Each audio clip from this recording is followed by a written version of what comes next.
3, indicate whether each of the following people is frictionally unemployed, structurally unemployed, seasonally unemployed, cyclically unemployed, or not officially unemployed.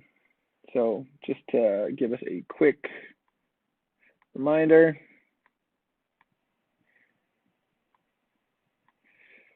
frictionally unemployed is kind of when you're like in between jobs.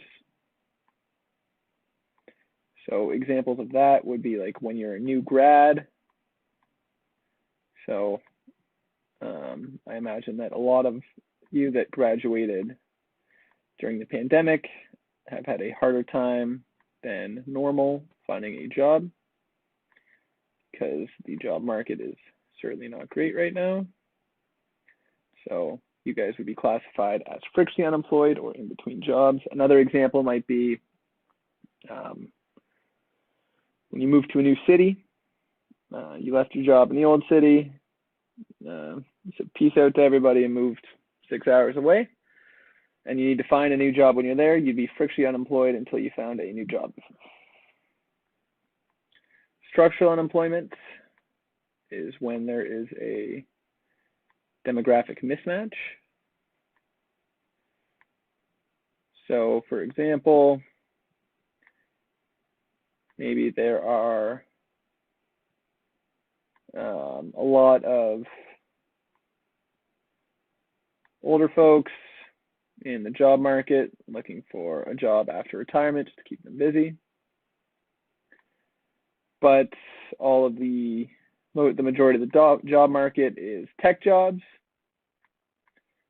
As a result, these retirees maybe don't have the tech skills that somebody younger coming out of school might.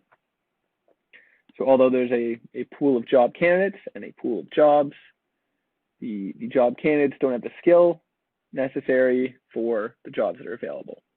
So these people would be structurally unemployed. We've got cyclical unemployment, I should say. And this is employment that moves with the business cycle. So booms and busts. So from maybe 2015 or 2016 up until the pandemic hit, we were not super, well, we were near full employment. The economy was strong. People were confident. As a result, unemployment was low. Of course, the pandemic hit and unemployment skyrocketed because there is the recession that came along with it. So the business cycle is the booms and busts. So unemployment rises in recessions and falls in periods where the economy is strong. So everybody that lost their job when COVID happened, I think the unemployment rate spiked to like 14%. Those people would be cyclically unemployed. Lastly, we've got seasonal unemployment, which is really just how it sounds.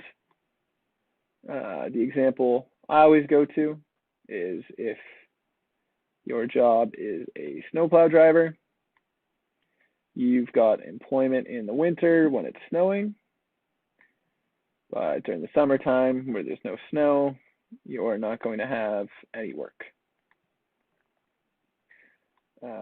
Another example could be depending on the crop. Some farmers can't grow in the winter depending on what it is. So a woman with good job skills who cannot find a job due to a sluggish economy. Our junior tutor has written that a woman with good job skills who cannot find a job because of a sluggish economy is cyclically unemployed. Cyclical unemployment refers to unemployment that arises as a result of the cyclical trend in the economy as observed in the business cycle. So if they said women are unemployed due to a sluggish economy that is likely to be in a downward trend in the business cycle.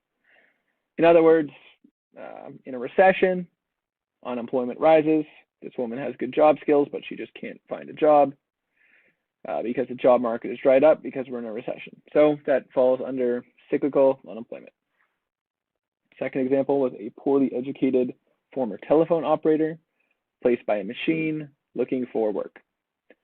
Our junior tutor said that unemployment resulting from industrial reorganization, usually due to technological change, rather than fluctuations in supply or demand.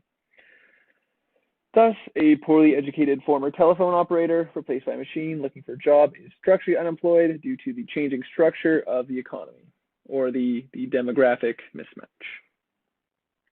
That's correct. The last thing was they said that those were not officially unemployed. To be unemployed, you must be actively looking for a job.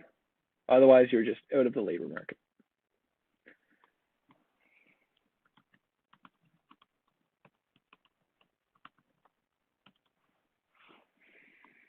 That we can move on to question 4.